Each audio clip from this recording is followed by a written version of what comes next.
싹이 나고 꽃이 피는 모습을 우리가 볼 수가 있습니다. 이제 강남 같은 제비도 돌아올 것입니다. 우리가 이 생애 들판에서 언제까지 머물러 있을 수는 없습니다. 언젠가는 우리도 스쳐가듯 한 조각 구름처럼 우리도 이제 스쳐갈 수밖에 없습니다. 우리가 이 세상 살면서 가장 중요한 것은 역시 죽음이라는 것입니다. 언제 죽음이 내게 덫같이 닥쳐올는지 모릅니다. 암만 과학이 발달해도 그 죽음을 막을 수는 없습니다. 죽음의 덫에 치이면 아무리 정든 사람이 있어도 우리는 이별할 수밖에 없습니다. 죽음의 덫에 치이면 인생 모든 것은 끝나는 것입니다. 아무리 좋은 계획을 갖고 있다 할지라도, 아무리 큰 소망을 갖고 있다 할지라도, 아무리 큰 꿈을 갖고 있다 할지라도 죽음의 덫에 치이는 순간 모든 것은 끝나는 것입니다. 그래서 많은 사람들이 죽음을 두려워하고 있습니다. 우리 주위에 있던 사람들이 하나 둘 떠나가는 모습을 우리는 지금 지켜보고 있습니다. 그럴 때마다 우리는 어디로 가는 것인가? 죽음 뒤의 세계가 무엇이 있을까? 우리는 생각하게 됩니다. 모든 사람이 내 세대한 신앙에 그 신앙이 있다고 하지만 확신이 없습니다. 천국과 지옥이 있다는 것을 어렴풋이 알지만 거기에 대한 확신이 없습니다. 물론 불교인들은 죽음은 극락간다고 하고 무신론자들은 죽으면 모든 것이 끝난다고 하지만 성경은 말하기를 사람이 죽으면 육신은 흙으로 만들었기에 흙으로 돌아가고, 그리고 흙으로 인간을 만드실 때 창세기에 보면 하나님이 영을 불어넣어줘서 우리에게 생명이 있는데 그 생명은 다시 하나님께로 돌아간다는 것입니다. 온대로 가는 것입니다. 흙은, 몸은 흙으로 지었기에 흙으로 돌아가고, 그리고 이것은 질그릇과 같은 것이고 그 질그릇 안에 영을 담아놨었댔는데 그 영은 하나님께로 왔기 때문에 하나님께로 다시 돌아간다는 것입니다. 하나님을 믿지 않는 영혼은 구원받지 못한 허무한 삶이고 그것은 지옥에 갑니다. 그러나 우리가 하나님을 믿는 영혼은 죽음과 동시에, 우리는 그 죽음의 문을 통과하는 동시에 바로 천국으로 들어가는 것을 여러분들이 믿으시기를 바랍니다. 예수님이 십자가에 돌아가신 것도 바로 그 십자가의 비밀, 그 안에 그 신비한 것이 그 안에 담겨져 있는 것입니다. 죽음과 동시에 우리는 두 길이 있는데 다른 길은 없습니다. 지옥과 천국입니다. 영생과 사망, 그 두 길밖에 없습니다. 마태복음 7장 13절에 보면 생명의 길은 좁고 협착하다고 했습니다. 그래서 들어가는 이들이 적고 다 넓은 길을 찾아서 편안하게 살려고 하는데 바로 그것이 바로 사망으로 인도하는 멸망의 길이라고 우리에게 가르쳐주고 있습니다. 그러므로 우리는 좁은 길, 십자가의 길, 영생의 길, 그것을 찾아갈 수 있는 여러분들이 되시기를 바랍니다. 죄의 삭은 사망이고 범죄한 인간들은 지옥으로 갈 수밖에 없습니다. 그래서 예수님이 이 땅에 오셨고, 그래서 그들을 위해 십자가를 주셨고, 누구든지 그 십자가를 믿는 자들은 구원받도록 천국의 문을 열어놓으셨습니다. 본래 지옥은 사람 때문에 만들어 놓은 것이 아니라 악한 영을 잡아내는 곳으로 만들어 놨던 것입니다. 그런데 사람들이 그 악한 영을 따라서, 그 악한 영의 유혹을 받아서 그 지옥으로 지금 떨어지고 있는 것입니다. 그래서 그 지옥에 끌려가는 그 영혼들을 구원하기 위해서 예수님이 이 땅에 오셨고 십자가로 그 죄값을 지불해 주셨고, 누구든지 그를 믿는 자들은 천국 가는 구원의 길을 열어놓으신 것을 여러분들이 믿으시기를 바랍니다. 2000년 전 금요일이었습니다. 그는 참 슬픈 날이었습니다. 어제 그제였습니다. 골고다 언덕에 예수님이 십자가에서 돌아가신 날입니다. 거짓자들이 진실을 십자가에 못 박았고 피조물 창조주를 심판했고 의가 죽고 악이 득세하는 것 같이 보였던 바로 그러한 날이었습니다.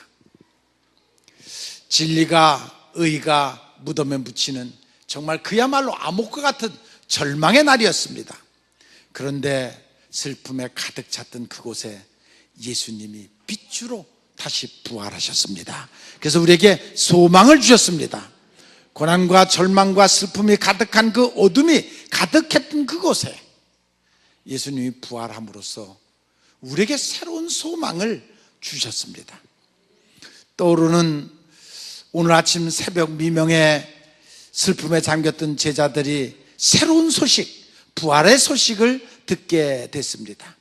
무덤을 찾아갔던 여인들이 이제 살아나신 예수님을 만나게 되었고, 그래서 그들은 두려움이 사라지고 기쁨이 가득한 사람으로 변했습니다. 엠마오로 돌아가던 예수님의 두 제자가 있었습니다. 그들이 한참 고향으로 가고 있는데 한 사람이 같이 동행을 했습니다. 그러면서 그는 뭔 그렇게 할 말이 많으냐 물으니까 그 두 제자는 얘기하기를, 당신은 예루살렘에서 그중 오는 거 아니냐? 지난 주간에, 지난 금요일 날 예루살렘에서 있었던 그 사건을 모르느냐?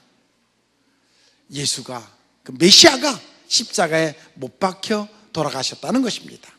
그런데 그 다음날 제자들이 가서 보고 주일날 보더니 예수님이 부활했다 하는 소식을 우리에게 전해주었다.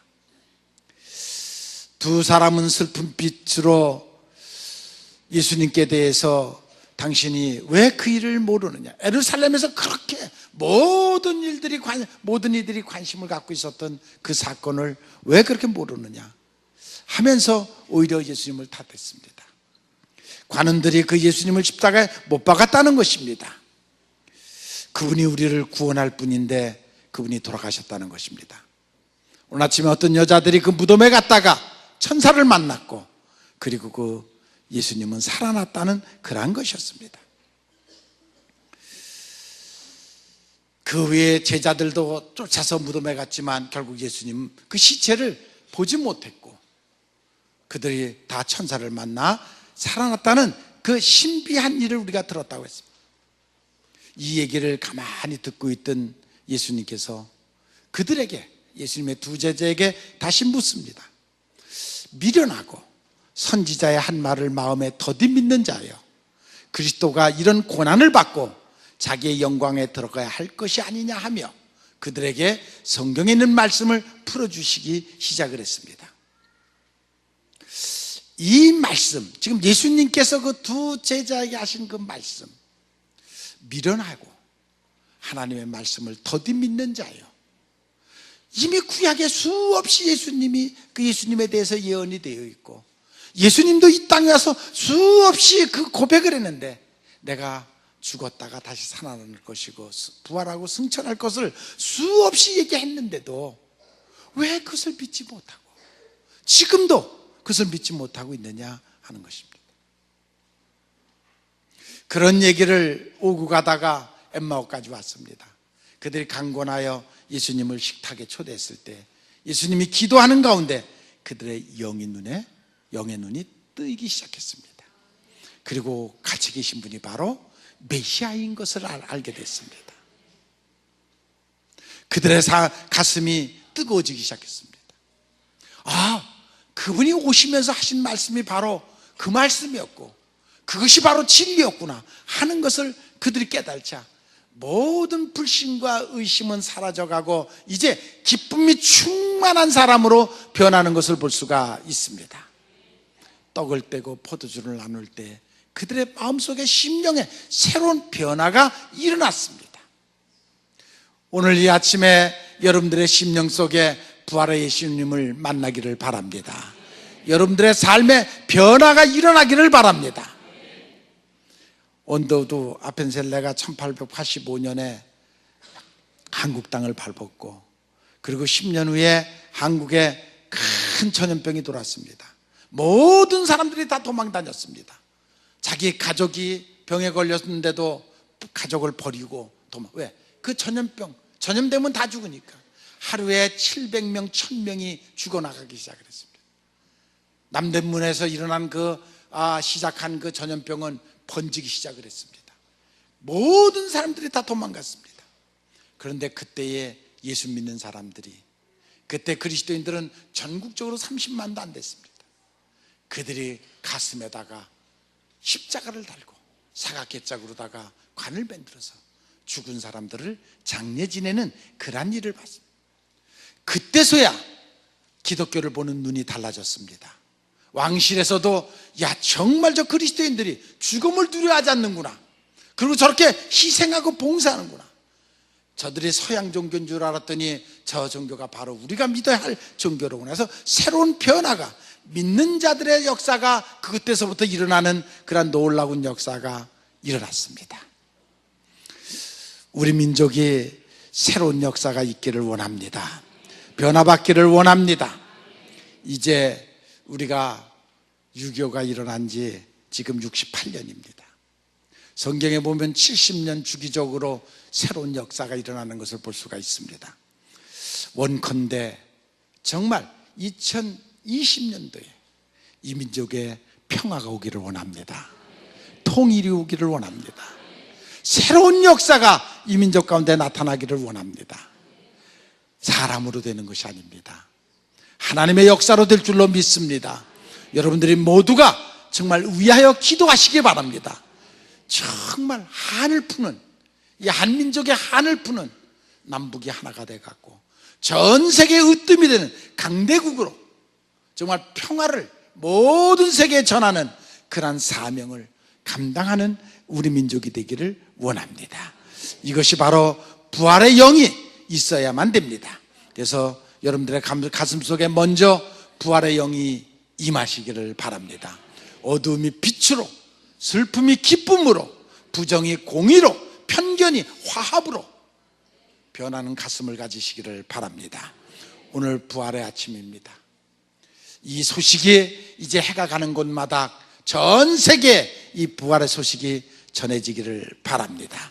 그래서 이제 우리 모두가 생명이 있는 씨앗으로, 비록 우리의 몸은 흙으로 왔기에 흙으로 돌아가지만 그 흙 속에서 씨앗이, 생명의 씨앗이 새로 태어나듯이 우리에게서 부활의 영이 새로 태어나서 천국의 소망을 갖고 살아가는 여러분들이 되시기를 바랍니다. 과일이 껍데기는 썩어도 안에 씨앗은 다시 싹이 나고 그리고 또 열매를 맺습니다. 그래서 부활의 영을 잉태하신 여러분들에게 영원한 천국의 부활의 영을 품는 여러분들이 되시기를 주님의 이름으로 축원을 합니다. 엠마오 내려가던 제자들에게 신령한 떡, 영의 눈이 뜨게 하셨습니다. 오늘 이 아침에 우리에게 그 떡을 주시옵소서.